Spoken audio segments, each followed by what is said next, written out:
typed or printed texts. So, manuscript style is when you write down the speech and read it word by word.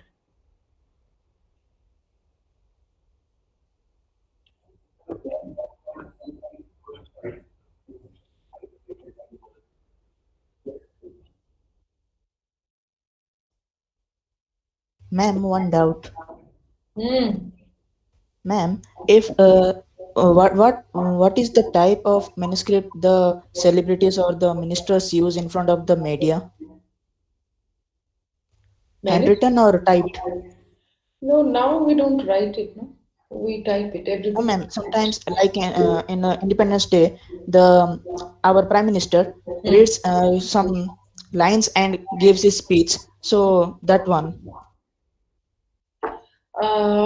That's not called manuscript style, Swayamjyoti. We don't call it manuscript style. Manuscript style is just a minute. Swayam, I think your section head wants to know if we have an extra class from 4 to 5, and I've responded yes. So we are continuing from 4 to 5. All right, may not be 5 exactly before that also, but we continue this class. Yeah. Okay, ma'am. Yeah. Okay. So that's not manuscript style. Even if sometimes the prime ministers and other officials they have to read out from a prepared text, and that is called manuscript because the text entire speech text is written and you are supposed to say what is written in the text. But that is not handwritten, it is typed, it is printed, and sometimes it is also distributed among the audience. So that's manuscript style. And it is a requisite at most of the official places. In some very official places like the UNO, or if you are delivering a very, very official speech, then you have to prepare the text, you have to, the speech has to be written down and print. So a printed copy is always attached. You have to read it out from that. So that is called manuscript style. Until and unless but you don't definitely write the entire thing in hand. It is typed and printed, but that is also called manuscript style because we have simply changed the way of our writing. Otherwise it is manuscript.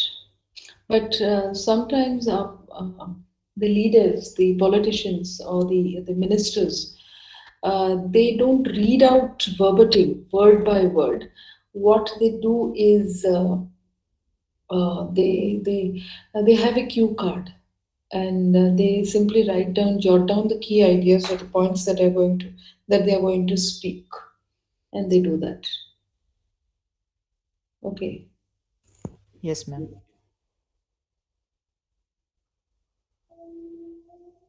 Yeah, Deep. Shall we move on? Hmm.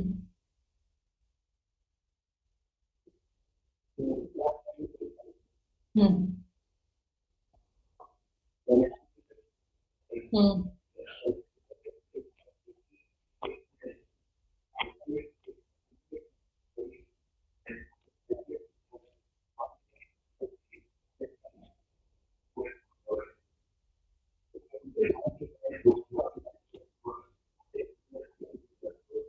Yes, I think all of you. I don't know about you people, but we did it. When there was an elocution competition, we had to write a speech, memorize the entire speech, and then speak out without any cue cards. That is the memorized style.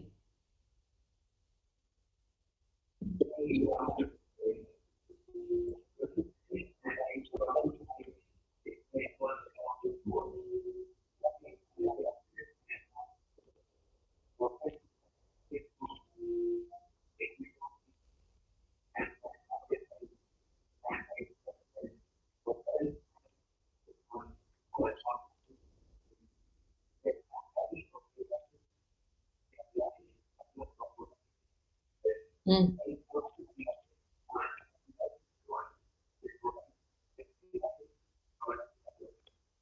Explain.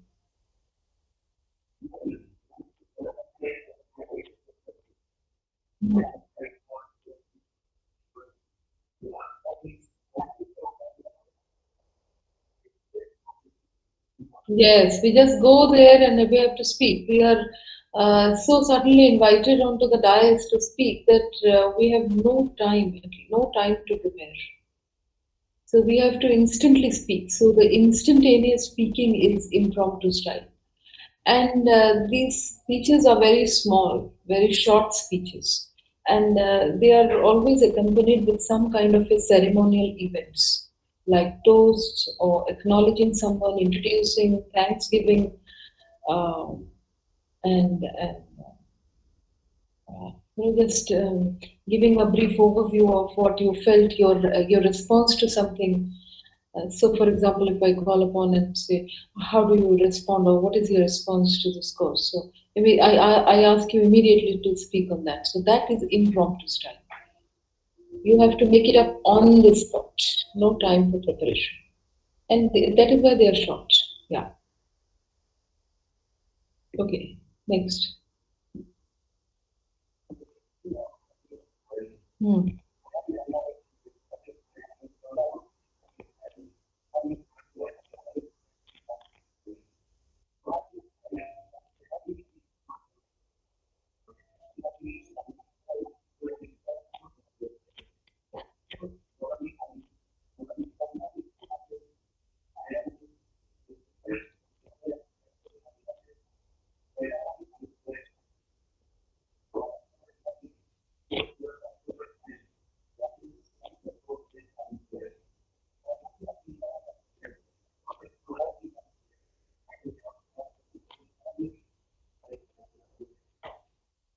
Yes. Explain. You need to explain. You go ahead and explain. Deep.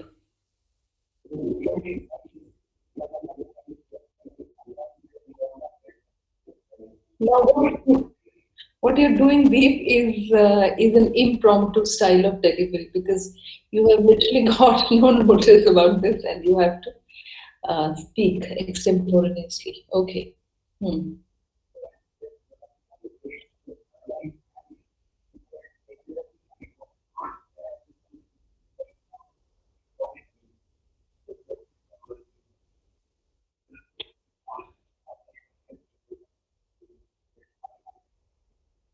Hmm. But some people believe that extemporaneous style is does have a pre-rehearsed stage where you write the you at least get to organize your speech in a very well constructed manner. So you have a little time to rehearse and practice your speech. Okay.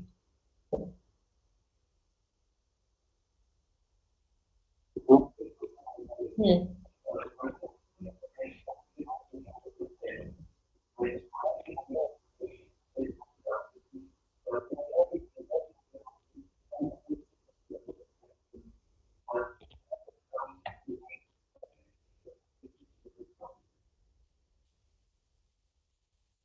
Hmm.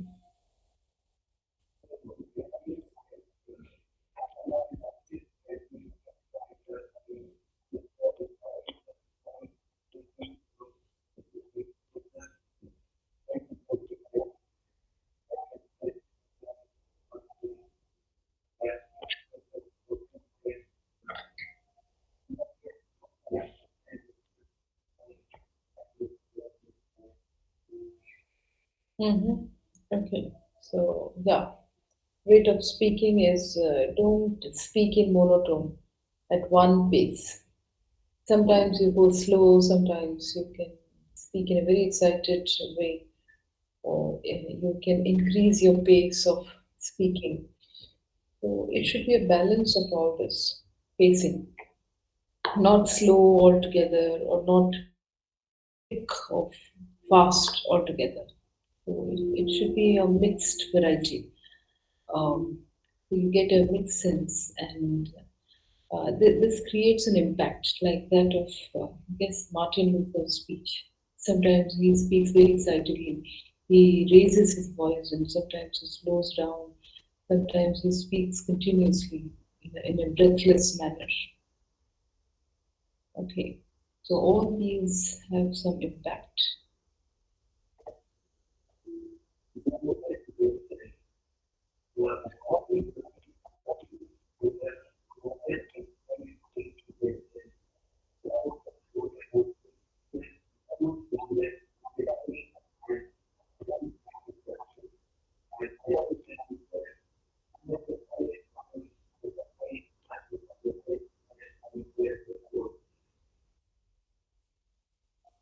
Hmm.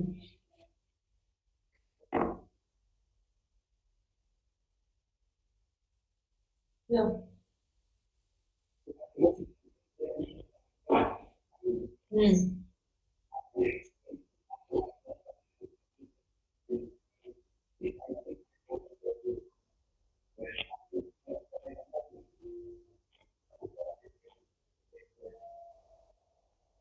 Okay. Now, the volume produced by the vocal instrument is projection. That's called projection. So, and this is supported by the voice volume. What is the volume? How do you project it? With good breathing and energy, like Swam Jyoti. Swam Jyoti, are you there? Yes, ma'am. Yes. So Swam Jyoti very aptly, very ably projected his voice during his speech. So usually in the class when Swam practices, sorry, when Swam interacts, he has a completely different voice. But when he was delivering his talk the other day, he made a lot of use of his vocal projection, and that was very good indeed. I was very surprised.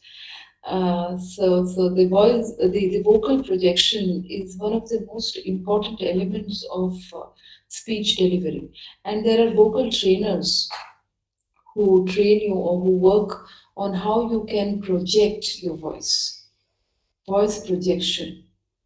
Sometimes you develop the correct volume at the right pacing with the appropriate pauses that you take, or if you want to raise the voice at certain times and then slow down. So with all the intonations, with all the pacing, you project your voice, you slow down, you raise your voice, you raise the pitch of your sound, you slow it down, make a falling tone. Vocal projection is very important for your delivery, for your speech delivery, and which I guess Swam Jyoti has done in a very, very nice way. Okay.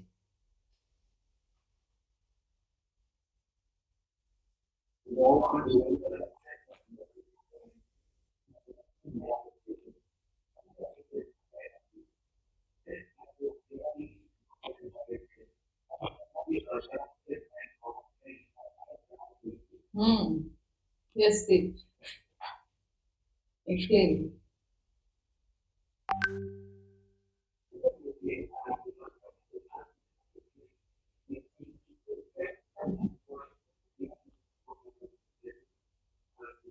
Okay.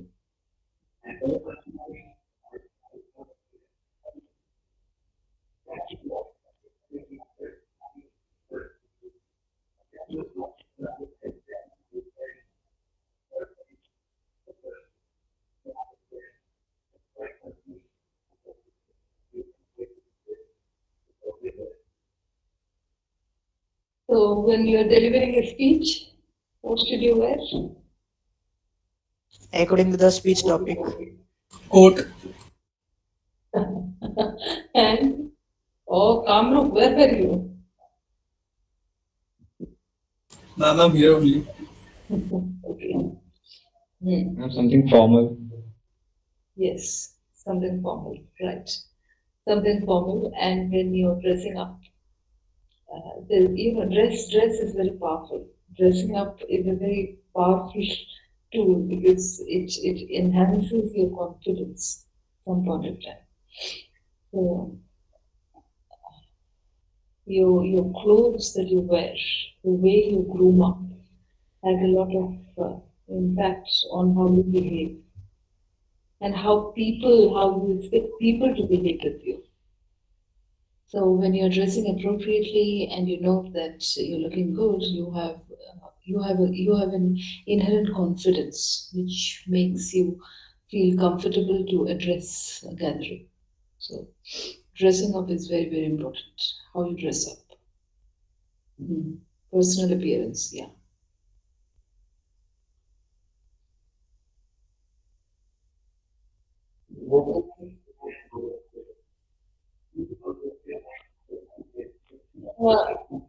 Just a minute. Is it gesture or is it gesture? Oh, check out, check out, check out, check out. It is gesture. It is gesture, no? You sure? Okay.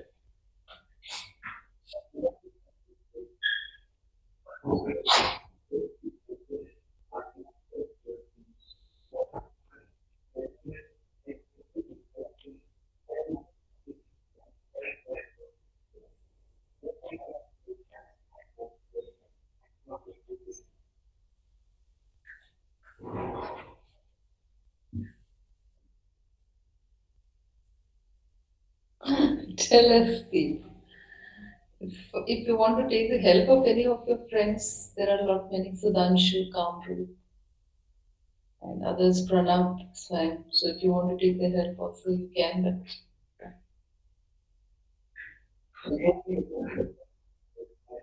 But I just want to sit back today and listen to. I want to sit back and listen to what all of you are saying.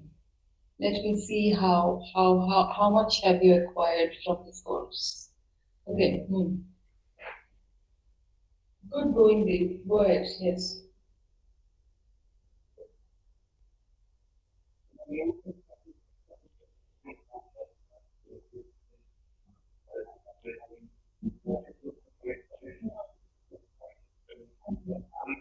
Hmm.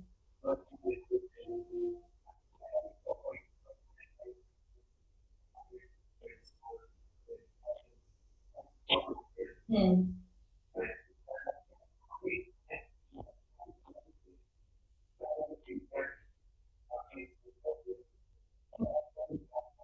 Hmm.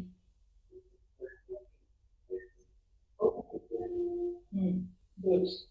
Okay. Yeah. Yeah. Right. Right. Right. So, so what do you want, Sudhanshu? You're not able to hear, or you're not able to speak, or what? Sudhanshu, is Ma'am, to that carry on with his gestures. gestures? Sorry, I didn't get you. Okay. Yeah. Deep. Absolutely. When you're moving, when don't stand tight in a spot when you're speaking. You can move, but don't make random movements. Don't be fast paced while you're moving.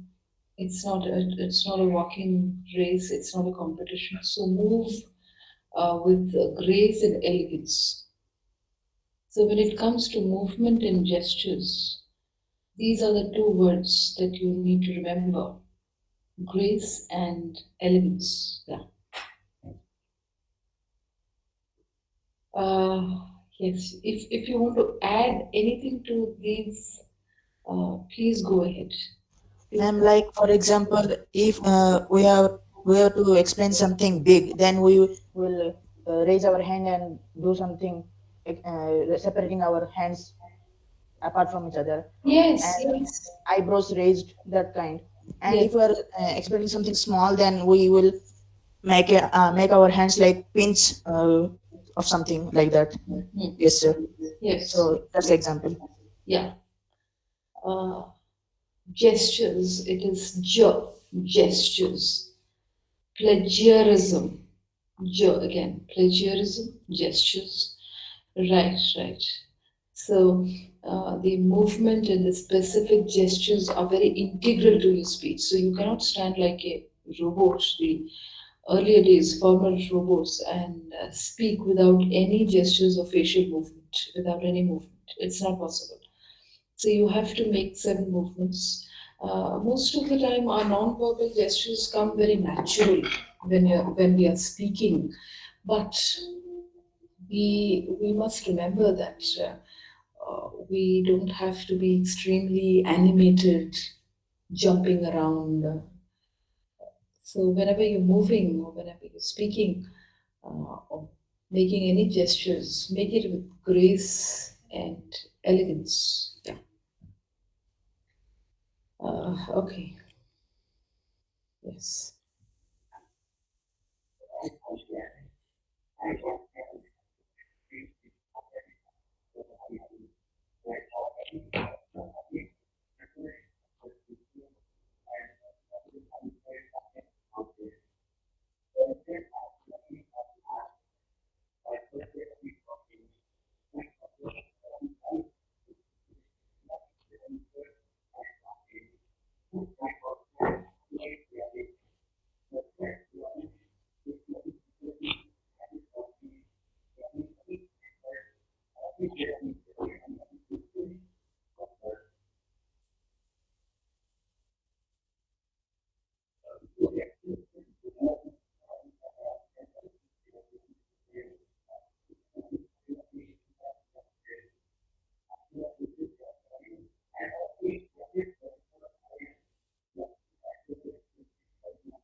Right, right. Yeah.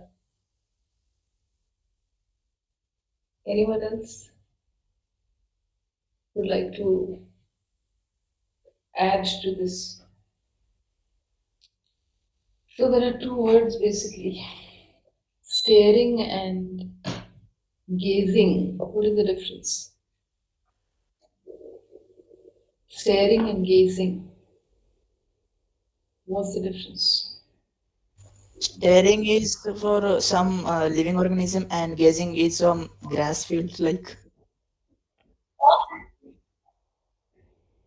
In, uh, Looking with astonishment. yeah, Sanjit, it's not grazing, it's gazing, gazing, not yes, ma'am. grazing is when you Okay, raise. okay. So that's the difference, and yeah, right. So avoid those two terms. Don't stare at a particular audience member or don't gaze at all of them. Gazing with wonder. We gaze with wonder at stars in the night, in the evenings, in the night sky. So just look at them in a very friendly way and look at all of them. So if people tell you that if you're nervous, why don't you look at the walls in front of you? Don't. Even if you're nervous, look at the eyes of the audience members. You don't have to look or stare at the blank walls. Don't stare at blank walls. Don't stare or fix your gaze at one particular audience member. Speak to all of them because you're there for all of them, and so speak invariably, looking at all of them, scanning all of them. Scanning here doesn't mean you look at them from top to bottom, not in that way. But scanning the audience through, who are your audience, and moving your eyes around. So basically, Ma'am, sometimes it happens that we are looking for all of the audience, and among them, someone are laughing at us, and we forget our lines looking at them. So, what to do in that case? if it is section '09, then yes.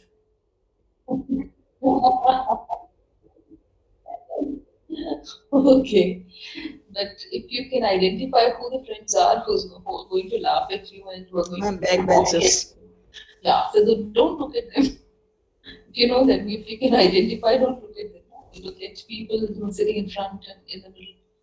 Don't look at the backbenches. And if you can identify a particular group who are sitting together to bully you or to make to poke fun at you, then don't look at them till you finish it. Why do you have to forget your lines? You always have a cue card with you, no? So you have to internalize your speech. That's the point. You have to internalize it. Yeah. So if you think that you're not comfortable with a particular group of audience, don't you don't have to look at them, but you can for the or don't fix your gaze at them. Just scan through and come back. That's why the word scan. So the choice of word here is also important. You ask to scan the audience. Scanning doesn't mean fixing your gaze at one particular place. You quickly move from one audience to another, one member to another. Hmm.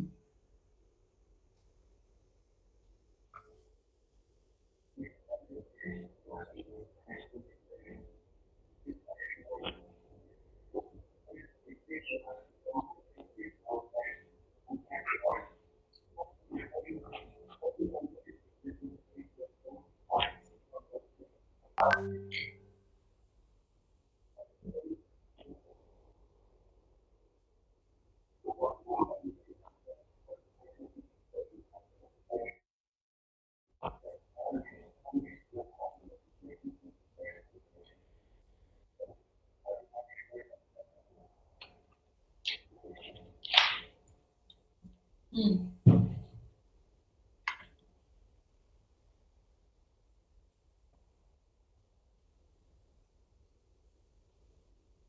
Okay.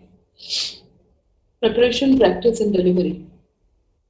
The three integral parts of speech making. You have to prepare your speech, and when you're preparing your speech, you have to frame an outline of your speech. You have to organize it with a pattern, with the patterns that we have discussed, one of the patterns. And after applying a pattern, organizational pattern, you have to write down the key ideas. What are you going to say in each paragraph? Or how does the order follow? How does each idea follow through?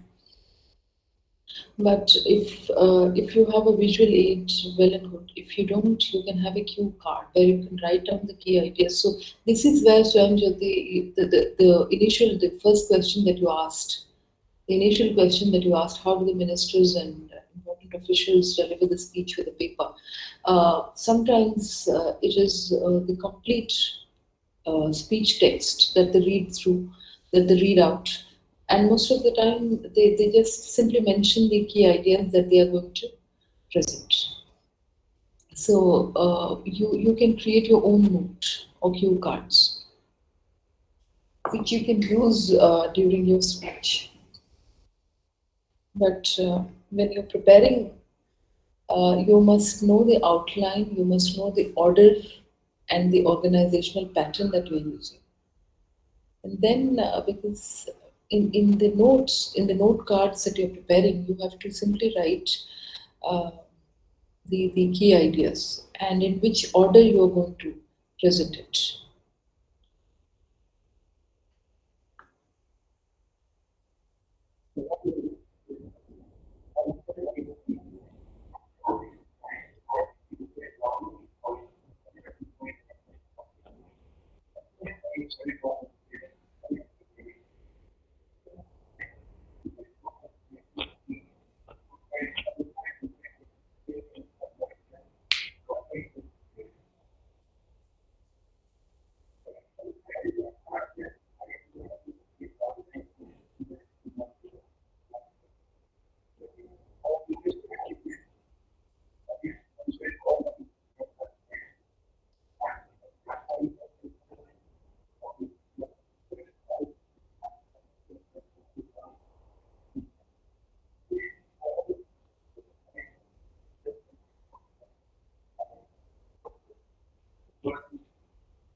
Yes.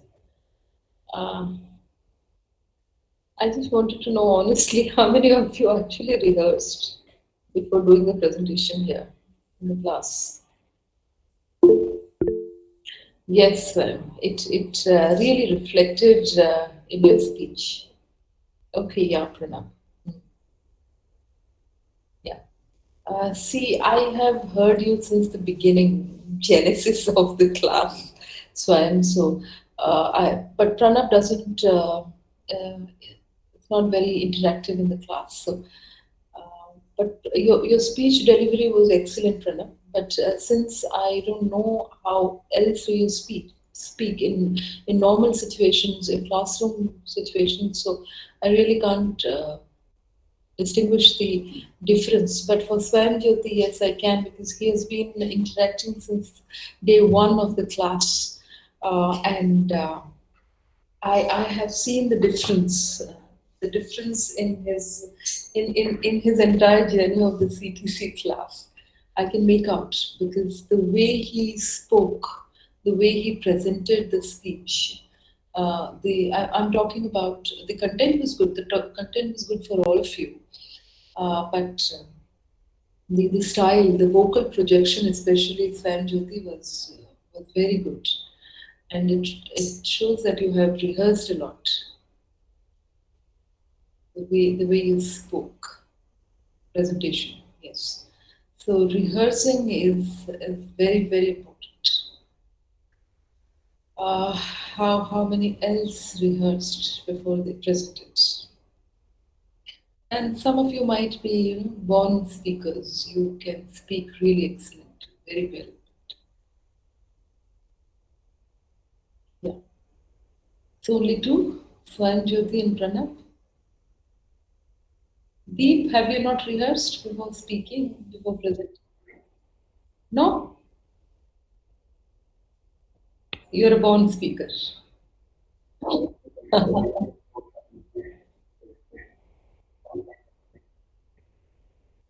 right, but did you rehearse? Okay.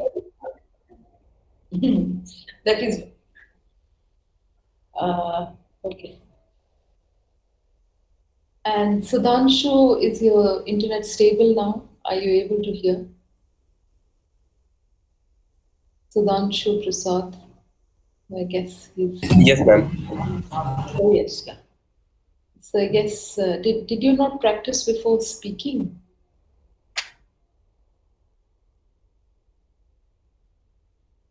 Did you? Most of the time, I haven't practiced. Okay. So rehearse before the speech. You can do that alone. You can do that in front of a mirror where you get to know your own non-verbal gestures and facial positions, or you can talk in front of your family members or friends.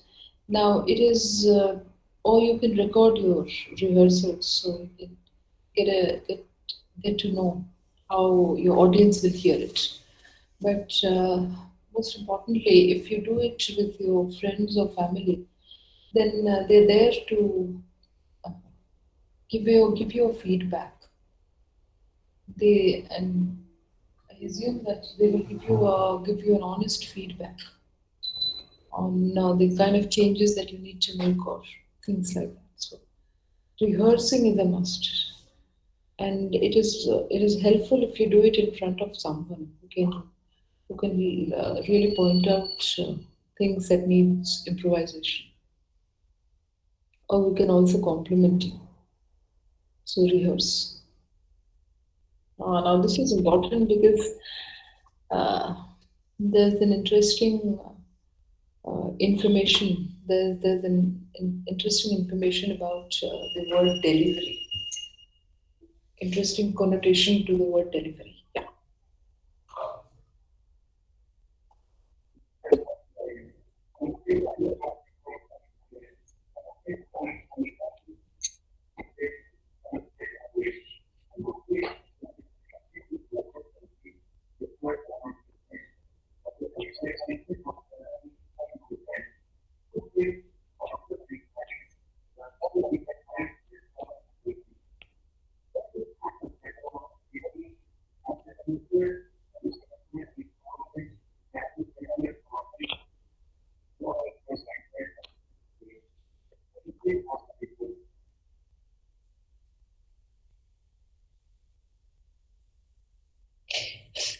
Yes, Deep, go ahead. Yeah, yeah. Please do, please do. Yeah.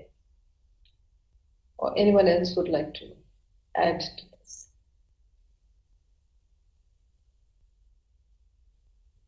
Ma'am, like it's making someone know something, Yes. give some information or some persuade or like that, some Hmm. speech. Hmm.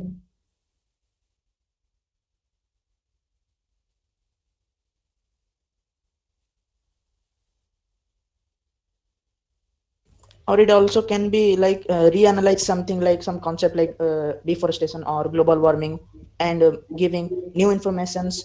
So it's like recapitulation of something, just Okay. giving in something. Hmm. Like, let me lift an example from your presentation, Swayanjyoti. I found it especially very interesting, and I keep telling it that the use of chopsticks in the Japanese food habits. I never realized that they use chopsticks because they can take small portions of the food. So that was an interesting information for me, right? Okay, let Deep finish and then maybe we can continue. Yeah, Deep. Yes, Deep.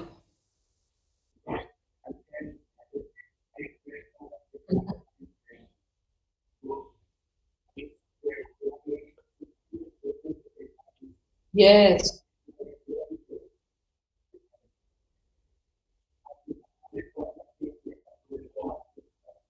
Hmm.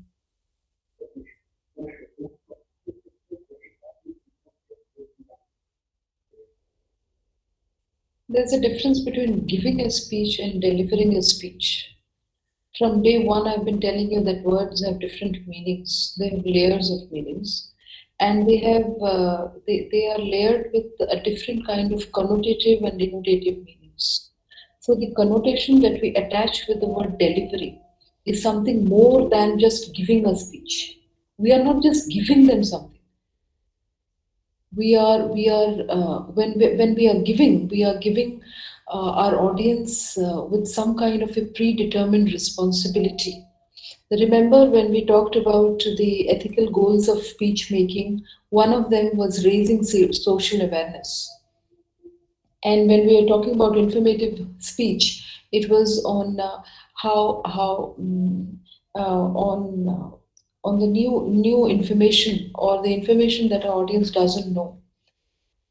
So delivery, the word deliver. Why do we say delivering a speech?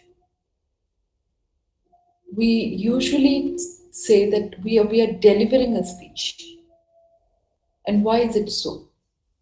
Because the word delivery has a connotation to it, and that means that we have a responsibility. We are giving out something more important, something that is going to uh, enlighten our audience, make them or empower our audience to make critical choices, to make informed decisions. That is why we say speeches are delivered. Speeches are not given, speeches are delivered.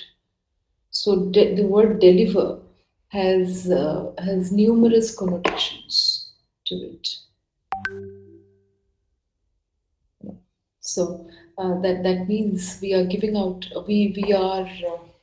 We are responsible for giving out information to our audience, which is important for them, which can help them take informed decisions or make informed choices. And we are, in a sense, enlightening them, we are empowering them. So, speech has got, uh, or speech making, or speech, or the speakers have got some ethical responsibilities, and that is why the word delivery. Okay, so delivery has got certain connotations. It's got some rings of meanings to it, and one of them is the responsibility of giving out information to our audience, which could enlighten them, which could help them in some way, or which could empower them. Right?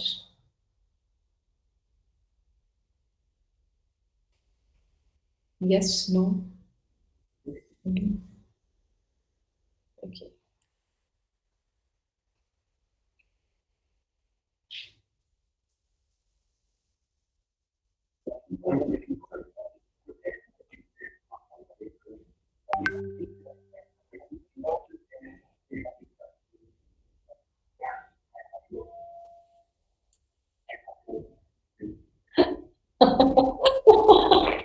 From that day, it's Maya Angelou, and she's a poet and one of my favorites actually. She writes. She's dead, I guess. She's died, but she writes very powerful poetry, and I like her poetry. She's okay. Okay, yeah. Would you like to? Would you care to explain this? I think you can make a very good instructor, Deep. You can become a very good teacher.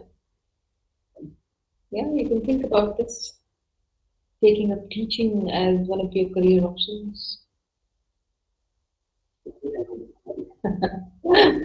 No, I'm not kidding. Yeah, you can make a good teacher. Yes. Okay. Yeah.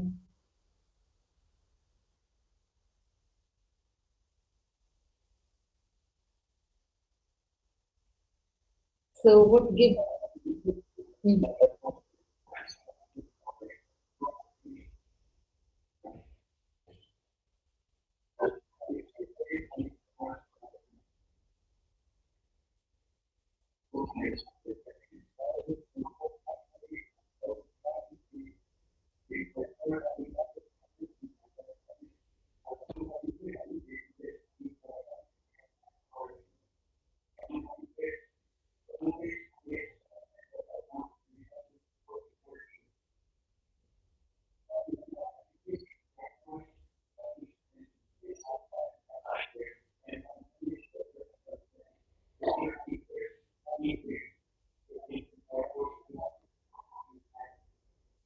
Hmm. Very good. Yes.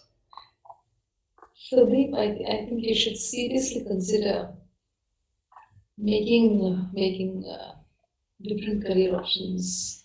So, oh yes, yeah.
Excellent. I mean, we come to the end of the chapter to delivering speech. Unfortunately, we did it after most of you have delivered your speech. Um, so I think you must seriously reconsider choosing uh, choosing a different career path, Deep, because you are very good at explaining, and that's basically what we do. So, oh, there's so many lukewarm water. Okay. Uh, so the point is how to ward off stage fright. A little bit of nervousness is good because we all are, but you don't have to really freeze and do a bad job. All of us are nervous. Please remember that whenever, even the best of orators are nervous when they go on stage. But that should not be reflected in the way you speak, in the way you deliver your speech. Right? Because the audience should not make out that you're nervous. So don't freeze and do a bad job. Keep speaking. And if you are stumbling, it's all right. Ignore the stumble and keep going because they'll forget mistakes quickly. And they'll remember what you have ultimately accomplished, how you have spoken. So try to return to normalcy once your speech is done, and that is how you go with delivering the speech. Now we are done with this chapter. If you have any questions on any areas that we have already covered, we can at least take half an hour of the class, and maybe if we can wind it up in half an hour, well and good. I'll stop the class at 4:30, but you must have your questions ready. What are the things that you find a problem with? Yeah, any problem areas for you, or it's like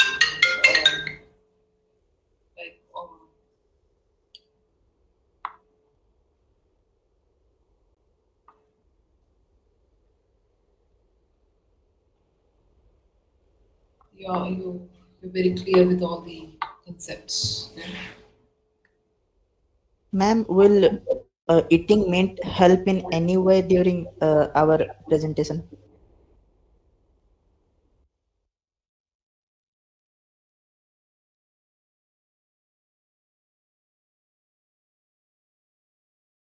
Sorry, Swam. What was your question? Ma'am, I was saying that will eating mint will help any way during our presentation? Uh, It can refresh our mouth and help in speaking like that. yeah, it will refresh your mouth, and but whatever eating, drinking you want to do, do it before the speech. Um, Not during the speech. Yes, ma'am, During the before. speech, yeah, only you can only drink or sip some water. Rather, I can say sipping water. You can sip Ma'am, water. better to have some sour, some kind of that, because water will not do that secret that saliva to that extent. Mm, I have not come across this, but lukewarm water does help. I never tried that. Okay. And so drinking lukewarm water or sipping water in between, that helps you two ways. When you have a glass of water with you, uh, lukewarm is better rather than having chilled water. So it helps you in two ways. You sip through, and that kind of takes away your nervousness a little bit. And if you're thirsty, so you quench your thirst by sipping water. And it also gives you some extra additional time extra time or additional time to think over your points that you're going to speak. So, if you're sipping water in between your speech, it's not considered a bad gesture because most of the speakers do. And it helps them in two ways: by quenching their thirst, by making them relaxed, or by alleviating the dry mouth. And number two is they can also recapitulate the ideas that they are going to speak in the mind. So, in two ways, it helps you in two ways.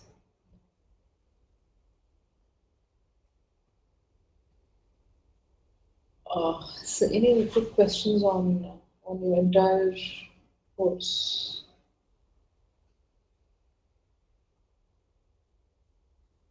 Do you have a class tomorrow as well? I mean, on Saturday? Okay. We have a class from 3 to 4 again tomorrow. And so you can keep your questions ready for that class as well. But today, what any questions, any areas that you want me to talk about?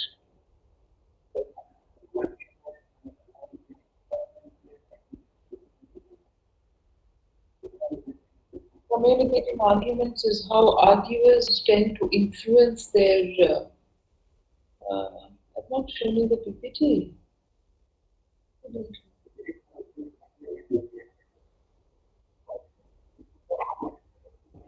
Uh, Give me time.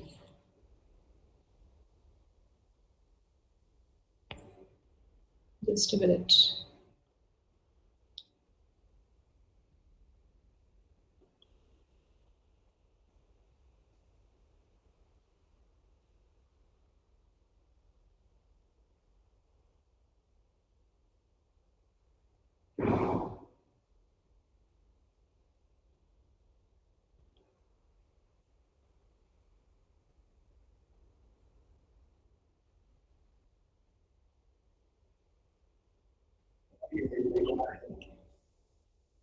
The last one we have done, no argument analysis and criticism. That is fallacy. We talked about it. Yeah, and this is about how arguers influence their audience and how the um, what how the audience take in the messages and what did I not talk about use of language and all that? Oh, which class was I teaching then? I've not taught you. What are the characteristics of the recipients? What are the ways in which arguers go on to influence their audience? Know that. That is it. Which class did I teach this? Hmm.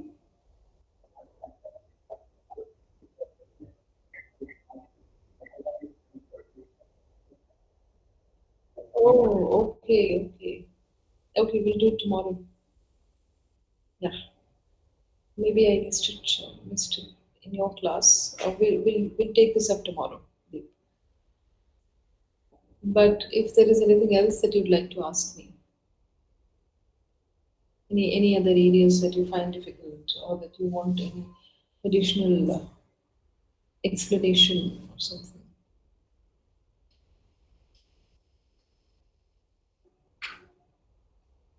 No, nothing. So everyone is clear about all the segments of the course. All of you are clear about CTC. That's very good indeed.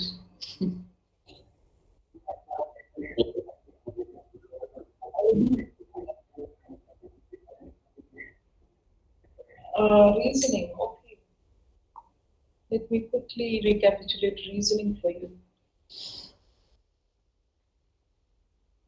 Right.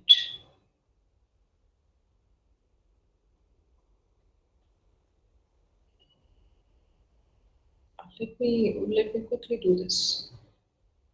Um, so reasoning is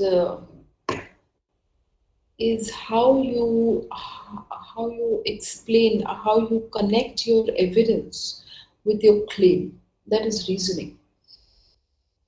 So when we are talking about we are giving a claim, and then we have to pursue the claim with an evidence. We have to give a supporting evidence for the claim that we are making. How else is our audience going to believe us? And simply giving or showing a piece of evidence doesn't help, because most of the time our audience are not able to relate the evidence with the claim.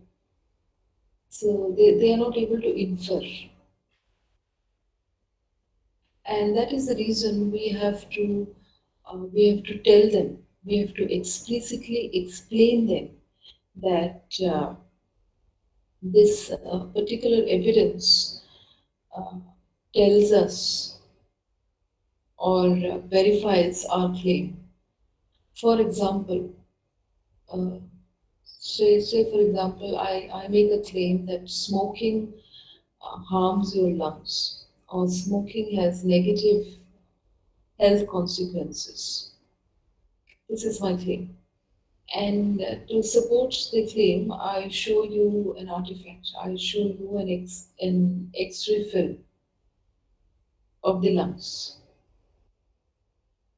Now, will that do? I give you the claim. I show you an artifact. Show you an evidence. Will that help? Will our audience understand why am I showing the X-ray film? They won't, Mm. because we have to explain them. We have to explicitly reason out as to what is the link between the X-ray film and the claim. So I will have to go on to explicitly explain them that look at these X-ray films, and this is the X-ray of our lungs. You have two X-rays juxtaposed. One is that of a smoker, and the other is that of a non-smoker. Now you can see the difference in the lungs, in the anatomy. See what happens to the lungs of a smoker, what is and how clean the lungs of a non-smoker is. This means that smoking has negative health consequences for us. I have to explain it so clearly and explicitly. And this connecting your evidence with that of the claim is known as reasoning. And if you miss out on reasoning, that's the missing link. If you don't give the reasoning, if you don't give a proper reasoning, then the evidence and claim cannot be connected. Your audience won't be able to connect your evidence with the claim. So you will have to show the evidence, you'll have to give them provide the evidence, and also tell them that this evidence or this piece of artifact or this fact or this statistics reveals or shows that that smoking has negative health consequences. So, so reasoning by definition is the rational link between the evidence and the claim in the argument. Is the definition clear now, Deep? Hmm. Say, for example, let me give you another. I don't know. You don't stay in Odisha, I guess. There has been, uh, there has been a murder in Odisha a few days ago, and it was an assistant forest officer. So he was a forest officer who was murdered, and there are several parallel trials that goes on.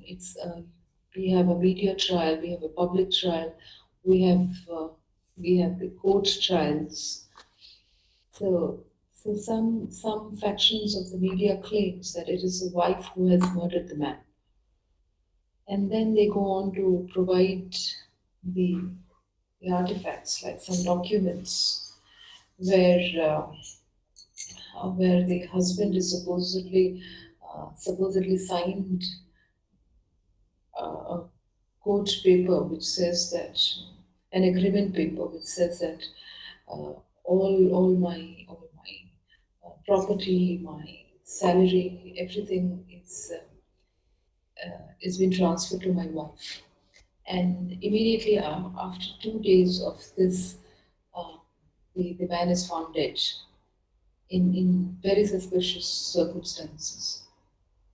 Now, if you provide this document, this agreement paper, how do you expect the audience to relate this document with the crime?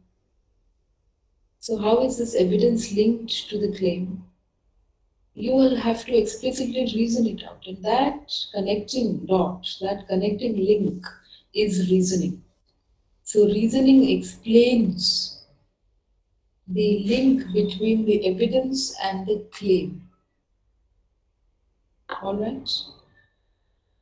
So it tells us, or it gives us a link between what is known or familiar, that is the evidence, to reach the conclusions about what is unknown or unfamiliar, the claim. And we have, so reasoning is, what do you know? Claim is, what do you know? Evidence is, how do you know that? And reasoning is, why does your evidence support your claim? What do you know? I know that smoking has negative health consequences. What is the evidence? The X-ray films. What is the reasoning? Why does your evidence support your claim? Because this is an X-ray film of the lungs of a non-smoker vis-a-vis that of a smoker. So we are comparing the health, the anatomical health of a non-smoker with that of a smoker. Okay, and then we give an explanation. So all three of them combine to give an explanation. So reasoning is that link between the claim and the evidence.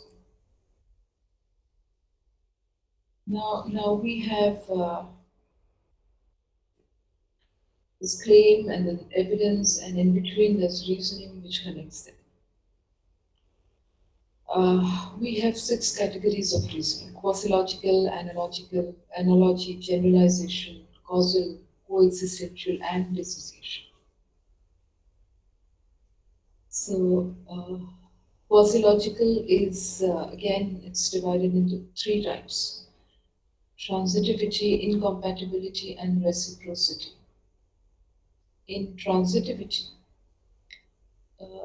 in all the three types we use syllogism, and we try to define all of them um, by looking at the relationship of the two elements used in these arguments. For example, the first one, transitivity, we look at the elements as equal. So the relationship between the two elements are equal. Like all students at Ivy League pay high tuitions. Mary is a student at Ivy League, so she pays high tuition. In incompatibility, the two alternatives provided, the two elements, are in contradiction to each other, and that is why. And it could be a conceptual conflict or a conflict of interest. But since they are in conflict, they cannot stand together because they are incompatible. Two contradictory things can't stand together. They cannot stand in one particular place. So you have to nullify one, you have to reject one to validate the other. And the other one is reciprocity. Now, in reciprocity, it is a hypothetical relationship. The two elements are in a relationship which is mutually dependent, and both the elements are mutually dependent on each other. So we try to fix a relationship, we try to assert a relationship between the two elements.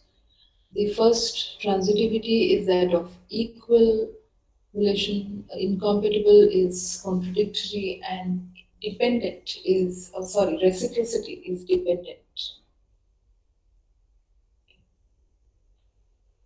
So example of transitivity is Bill's friends are my friends, and you are Bill's friends, so you're my friend. Incompatibility is when the candidate says he's opposed to nepotism. Nepotism is when you favor your own relatives, but he has appointed his own cousin as director. Now, this is conflict of interest.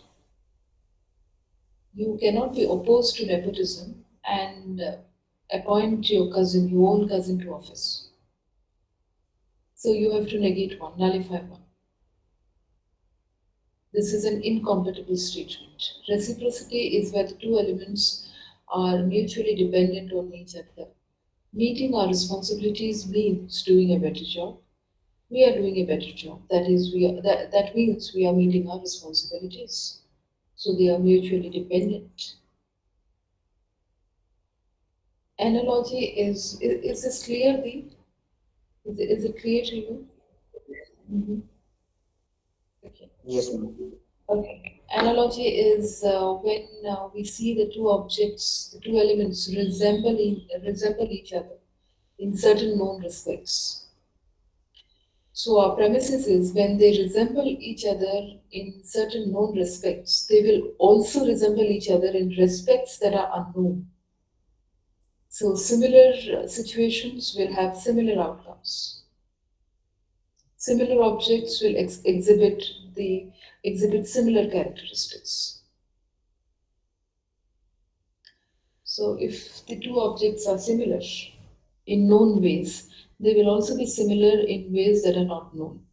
If object X has A, B, C, and D, the characteristics A, B, C, and D, object Y has characteristics A, B, and C. That means we can say that object uh, Y must also contain characteristics D. That is analogy.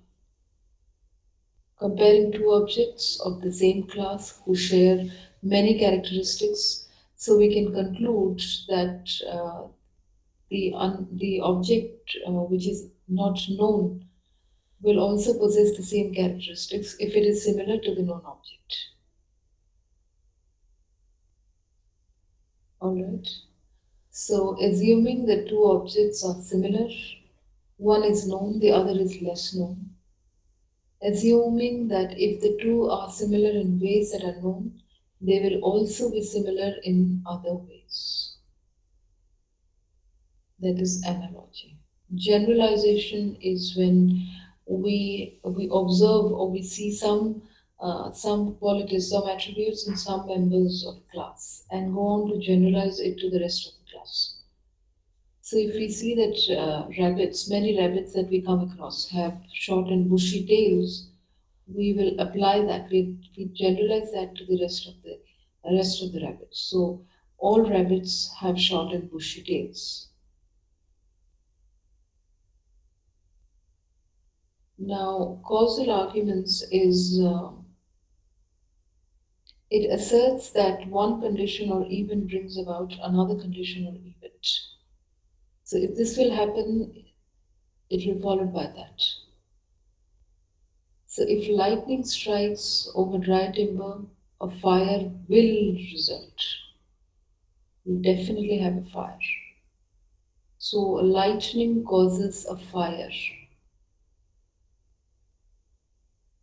A broken fan belt causes engine overheating. This causes that. There are definitely strong and weak cause. In the strong cause, the cause will guarantee the effect. In the weak cause, the cause is not necessarily the cause for the effect. So food does not cause life; it is necessary for life. So it does not guarantee the effect. Okay.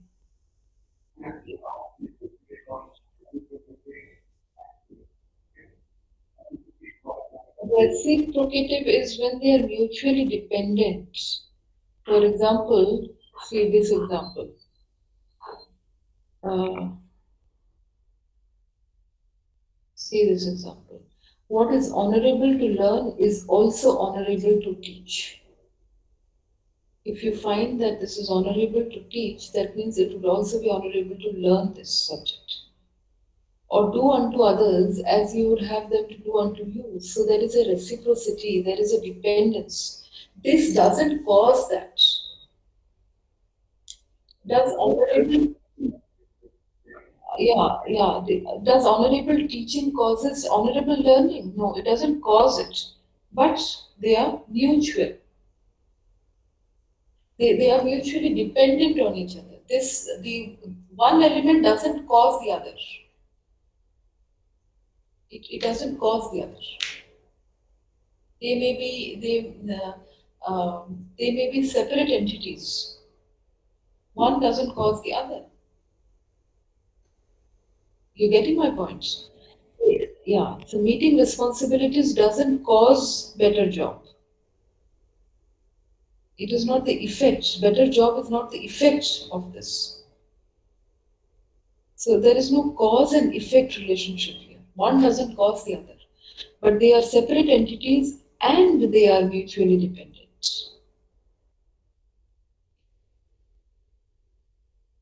So one causes the other. In this causal argument, the cause guarantees the effect. If you do this, this will definitely happen. But in reciprocity, they are reciprocal. It doesn't ensure, it doesn't guarantee, or it is not the cause. It is not the cause and effect relationship. In coexistential argument, the two things coexist. One is the obvious observable sign, and the other one is not observed. So in this case, the crime is not observed, but we can definitely infer that because of growing rate of crime, we can see that these shops are closed down early, and there are a lot of strong security. The shopkeepers enhance a lot of security. So the merchants are having iron grill work on their windows. All right. So one is the symptom, one is a sign of something underlying. Since there has been a lot of discrimination, wide range of discrimination in the country, uh, we have uh, we have all these civil rights acts, voting rights act, equal opportunity laws. Why else would we have this if we did not discriminate? So something which is visible is a sign. The observed condition is a sign.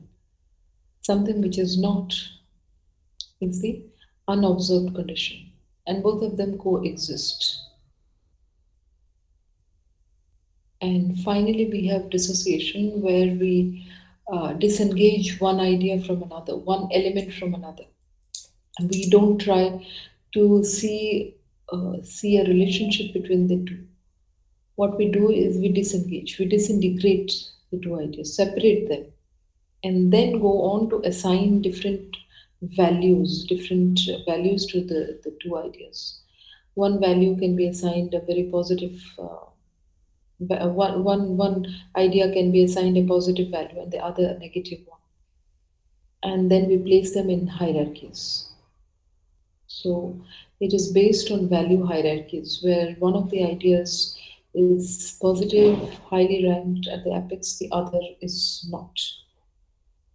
For example, this I have a dream that my four little children will one day live in a nation where they will be judged not by the color of the skin but by the content of the character.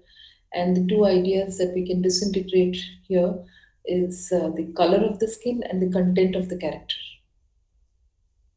And we value the content of the character with, we assign that with positive value, and we assign the other with not so positive value. So there is a hierarchy here where where the second idea, the content of the character, is placed at the apex of the hierarchy, and the other one, the color of the skin, at the bottom. So there is a value hierarchy. Yes, is this clear, Deep? Okay, okay. So I guess we'll stop here. Or is there anything else that I can clarify?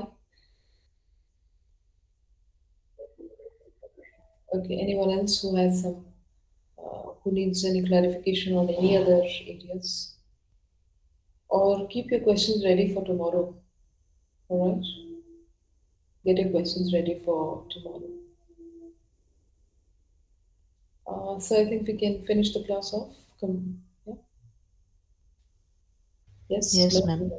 Okay, okay. Thank you, all of you. Thank you, ma'am.